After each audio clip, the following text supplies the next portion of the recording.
नमस्कार बच्चों, मैं डॉक्टर स्वाति नाकिल आप सभी बच्चों का हिंदी भाषा ज्ञान चैनल में स्वागत करती हूँ। पिछले वीडियो में हमने अलंकार के जो दो भेद हैं, शब्दालंकार और अर्थालंकार, उसमें से शब्दालंकार तथा उसके भेदों के बारे में जानकारी ली थी। आज हम इस क्लास में अलंकार का जो दूसरा भेद है, अर्थालंकार, उसके बारे में जानकारी लेते हैं। जैसे कि हमने पढ़ा, शब्दों के माध्यम से काव्य की शोभा बढ़ाने वाला शब्दालंकार कहलाता है। उसी प्रकार अर्थ के माध्यम से काव्य की शोभा बढ़ाने वाले अलंकार को हम क्या कहेंगे? अर्थालंकार। शब्दालंकार में हमने क्या देखा कि शब्दों के माध्यम से काव्य की बाहरी सौंदर्य को बढ़ाया जाता है। उसी प्रकार अर्थालंकार में जब अर्थ आता है तो वह काव्य के भीतर से आता है, अर्थात वह काव्य की आंतरिक सौंदर्य को बढ़ाता है, और इसीलिए हम उसे क्या कहेंगे? अर्थालंकार कहेंगे। अर्थालंकार में आपको ध्यान में रखना होगा कि यहाँ पर शब्द महत्वपूर्ण नहीं है, बल्कि उस शब्द का जो अर्थ होता है वह ज़्यादा महत्वपूर्ण होता है। इसमें सारा खेल अर्थ का होता है। यहाँ पर पर्यायवाची शब्द भी इस्तेमाल हो सकते हैं। ज़्यादातर जो कविताएं होती है उसमें हमें अर्थालंकार के ही उदाहरण दिखाई देते हैं। तो आइए अब अर्थालंकार के भेदों के बारे में हम जानकारी लेते हैं। वैसे तो अर्थालंकार के बहुत सारे भेद हैं, पर हम यहाँ केवल 3 ही भेदों के बारे में जानकारी लेते हैं। एक उपमा अलंकार, दूसरा रूपक अलंकार और तीसरा उत्प्रेक्षा अलंकार। तो आइए बच्चों, सबसे पहले हम उपमा अलंकार के बारे में जानकारी लेते हैं। उपमा शब्द का शाब्दिक अर्थ है तुलना या समानता। जहाँ दो वस्तुओं में तुलना की जाती है या फिर जहाँ उपमेय की तुलना उपमान से की जाती है, वहाँ पर उपमा अलंकार होता है। अर्थात जब किसी व्यक्ति या वस्तु की तुलना किसी दूसरे व्यक्ति या वस्तु से की जाए, वहाँ पर उपमा अलंकार होता है। इस बात को हम उदाहरण के माध्यम से समझ लेते हैं। जैसे सीता का मुख चंद्रमा के समान सुंदर है। सीता का मुख चंद्रमा के समान सुंदर है। अब यहाँ पर हमें क्या देखना है कि उपमा अलंकार किस प्रकार होता है, अर्थात यहाँ पर उपमेय की तुलना किस प्रकार उपमान से की गई है, इसके बारे में हम पहले समझ लेते हैं। उपमा जो है उसके 4 अंग होते हैं। एक उपमेय, उपमान, वाचक शब्द और साधारण धर्म। इन 4 अंगों पर आधारित ही आप उपमा अलंकार की पहचान कर सकते हो। यहाँ पर हम सबसे पहले इन 4 अंगों के बारे में जानकारी लेते हैं, ताकि आप आसानी से उपमा अलंकार को पहचान सको। तो ठीक है, सबसे पहले हम उपमेय क्या होता है या उपमेय किसे कहते हैं यह देखते हैं। उपमेय जिसकी तुलना की जाए वह उपमेय होता है, या जिस व्यक्ति या वस्तु की तुलना की जाए उसे हम क्या कहेंगे? उपमेय कहेंगे। यहाँ पर जो उदाहरण दिया गया है, सीता का मुख चंद्रमा के समान सुंदर है, उसमें सीता जी के मुख की तुलना किसके साथ की जा रही है? चंद्रमा के साथ की गई है। तो यहाँ पर सीता जी का मुख यह जो शब्द है, यह शब्द क्या हुआ? उपमेय हुआ, क्योंकि उपमेय में क्या होता है? जिसकी तुलना की जाए उसे हम क्या कहते हैं? उपमेय कहते हैं। इसीलिए यहाँ पर सीता जी का जो मुख है, वह जो मुख शब्द है वह क्या हुआ? उपमेय हुआ। उपमान जिससे तुलना की जाए, अर्थात जिसकी उपमा दी जाती है, वह उपमान होता है। यहाँ पर सीता जी का जो मुख है, यह शब्द उपमेय है, और इसकी तुलना किसके साथ की जा रही है? चंद्रमा के समान। सीता जी का मुख किसके समान है? चंद्रमा के समान है, अर्थात चंद्रमा के साथ मुख की तुलना यहाँ पर की जा रही है। तो यहाँ पर चंद्रमा जो शब्द है वह क्या है? उपमान हुआ। उपमेय और उपमान में आपको केवल इतना ही ध्यान में रखना है कि उपमेय क्या होता है? जिसकी तुलना की जाती है, और उपमान क्या होता है? जिससे तुलना की जाती है। उपमेय और उपमान इसमें आप केवल इतना आपको क्या करना है, ध्यान में रखना है, तो आप आसानी से उपमा अलंकार क्या कर सकते हो, समझ सकते हो। उपमेय और उपमान ये आपको समझ में आ गया। अब हम वाचक शब्द क्या होता है इसके बारे में देखते हैं। वाचक शब्द, जिन शब्दों से समानता दिखाई जाए उसे हम क्या कहेंगे, वाचक शब्द। जैसे सा, सी, से, सरिस, सम, समान आदि जो शब्द है, ये शब्द आपको उदाहरण में दिखाई देंगे, तो वह क्या होते हैं, वाचक शब्द होते हैं। अर्थात उपमेय और उपमान की तुलना जिस शब्द के द्वारा की जाती है, अर्थात समानता दिखाने वाला जो शब्द होता है, उसे हम क्या कहते हैं, वाचक शब्द कहते हैं।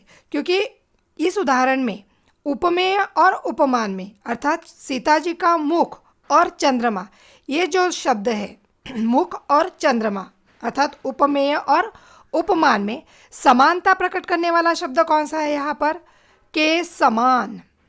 समान जो शब्द है यह क्या हुआ, यहाँ पर वाचक शब्द हुआ। अर्थात मुख और चंद्रमा के बीच कौन सा शब्द यहाँ पर समानता बता रहा है, समान। यह जो शब्द है यह यहाँ पर इन दोनों के बीच समानता दिखा रहा है, इसी कारण समान यह जो शब्द है यह यहाँ पर क्या हुआ, वाचक शब्द हुआ। समझ आया? ठीक है, अब हम आगे चलते हैं। साधारण गुणधर्म। अब जिस समान गुण के कारण यहाँ पर तुलना की जाए उसे हम क्या कहेंगे, साधारण गुणधर्म कहेंगे।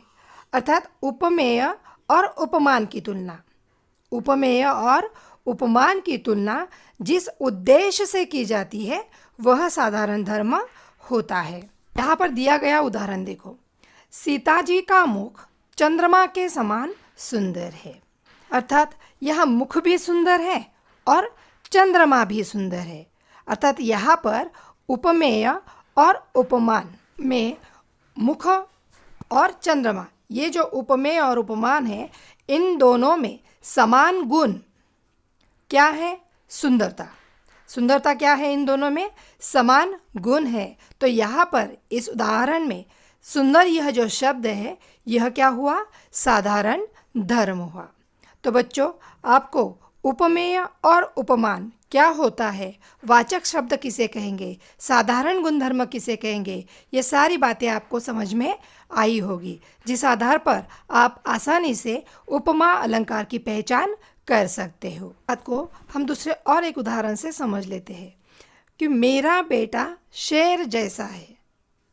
बेटा किसके जैसा है, शेर जैसा है। अर्थात यहाँ पर बेटे की तुलना किसके साथ की जा रही है, शेर के साथ की जा रही है। तो यहाँ पर कौन सा अलंकार हुआ, उपमा अलंकार हुआ।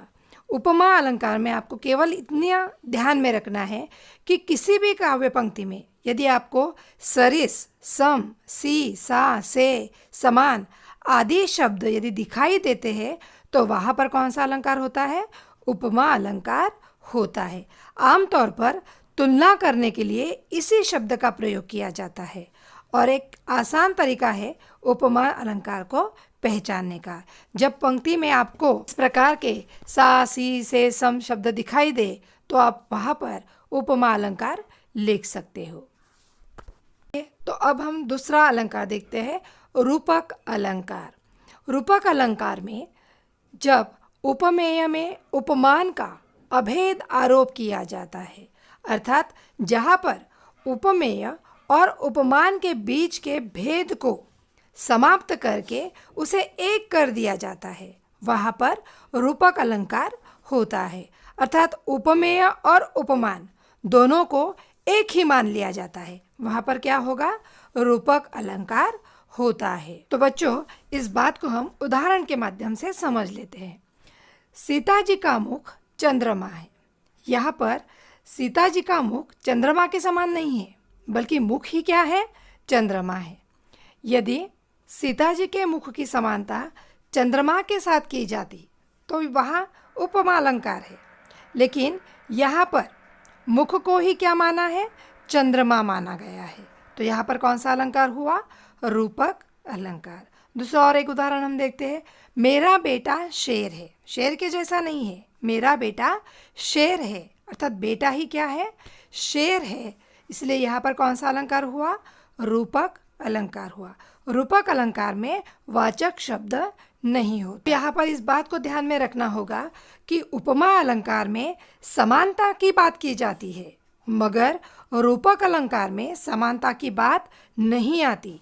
जब आप उपमान और उपमेय को एक बना दोगे, उसमें किसी भी प्रकार का डिफरेंस नहीं रखोगे, अभेद हो, तो ही वह क्या होगा? रूपक अलंकार वहाँ पर होता है। और एक उदाहरण हम यहाँ पर देखते हैं, चरण कमल बंद्यो हरि राय। सूरदास जी की पंक्ति है। यहाँ पर चरण कमल यानी चरण को ही क्या मान लिया गया है? कमल मान लिया गया है। तो यहाँ पर कौन सा अलंकार हुआ? रूपक अलंकार। रूपक अलंकार में आपको इस बात को ध्यान में रखना है कि जब पंक्ति में दो शब्दों के बीच योजक चिन्ह दिखाई दे और उसके पीछे सा, सी, से, समान, सम, सरिस, ये जो शब्द है, ये शब्द नहीं आए तो वहाँ पर क्या होगा? रूपक अलंकार होगा। जैसे चरण कमल, उन दोनों के बीच योजक चिन्ह यहाँ पर होता है, तो यह कौन सा अलंकार हुआ? रूपक अलंकार होता है। अब हम तीसरे भेद की ओर चलते हैं, उत्प्रेक्षा अलंकार, जहाँ रूप, गुण आदि समानता के कारण उपमेय में उपमान की संभावना की जाए, वहाँ पर क्या होता है? उत्प्रेक्षा अलंकार होता है। अर्थात काव्य में जब उपमेय में उपमान की संभावना की जाती है और संभावना हेतु जनु, मनु, जानो, मानो, जनहु, मनहु आदि जो वाचक शब्द है, ये इन वाचक शब्दों का वहाँ पर प्रयोग किया जाता है, वहाँ पर उत्प्रेक्षा अलंकार होता है। उत्प्रेक्षा अलंकार में उपमेय में उपमान की संभावना बताई गई है। यहाँ उपमेय और उपमान में तुलना नहीं की जाती, बल्कि कल्पना की जाती है। यहाँ पर न समानता है, न तुलना की जा रही है, बल्कि यहाँ पर क्या है? केवल कल्पना की जा रही है। वहाँ पर उत्प्रेक्षा अलंकार होता है। उत्प्रेक्षा अलंकार में वाचक जो शब्द है वह जनु, मनु, मानो, जानो, मानहु, जनहु आदि जो वाचक शब्द है, इन शब्दों का यहाँ पर प्रयोग किया जाता है। इसे उदाहरण के माध्यम से हम समझ लेते हैं। सीता जी का मुख मानो चंद्रमा है। अर्थात यहाँ पर इस उदाहरण में मुख के चंद्रमा होने की संभावना का वर्णन हो रहा है। यहाँ पर क्या की जा रही है? मुख के चंद्रमा होने की कल्पना की जा रही है। यहाँ मानो, यह जो वाचक शब्द है, इसका प्रयोग किया गया है, अतः यहाँ उत्प्रेक्षा अलंकार हुआ। और एक उदाहरण हम देखते हैं, वृक्ष ताड़ का बढ़ता जाता, वृक्ष ताड़ का बढ़ता जाता मानो नभ को छूना चाहता। यहाँ पर भी कौन सा शब्द आया है? वाचक शब्द मानो है, तो यहाँ पर कौन सा अलंकार हुआ? उत्प्रेक्षा अलंकार। किसी भी उदाहरण में, जिस किसी उदाहरण में आपको जनु, मनु, मानो, जानो, मानहु, जनहु इस प्रकार के वाचक शब्द दिखाई दे, बिना सोचे समझे आप क्या कर सकते हो? वहाँ पर उत्प्रेक्षा अलंकार लिख सकते हो, अर्थात वह उत्प्रेक्षा अलंकार का ही उदाहरण होता है। बच्चों, आज की क्लास में हमने अर्थालंकार तथा उसके भेदों के बारे में जानकारी ली। इसको फिर से हम एक बार यहाँ रिवाइज करेंगे। अर्थालंकार यानी जब काव्य में अर्थ के माध्यम से चमत्कार उत्पन्न किया जाता है, वह अर्थालंकार होता है।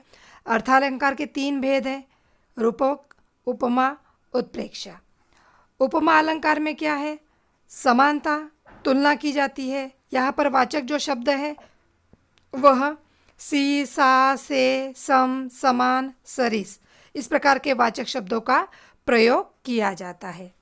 रूपक अलंकार में एकदम अलग कर दिया जाता है। यहाँ पर उपमेय और उपमान को एक बना देंगे, जिसमें कोई भी अंतर नहीं होगा, अभेद हो, वहाँ पर क्या होता है? रूपक अलंकार होता है। उत्प्रेक्षा अलंकार में क्या? संभावना बताई गई है, अर्थात कल्पना की जाती है।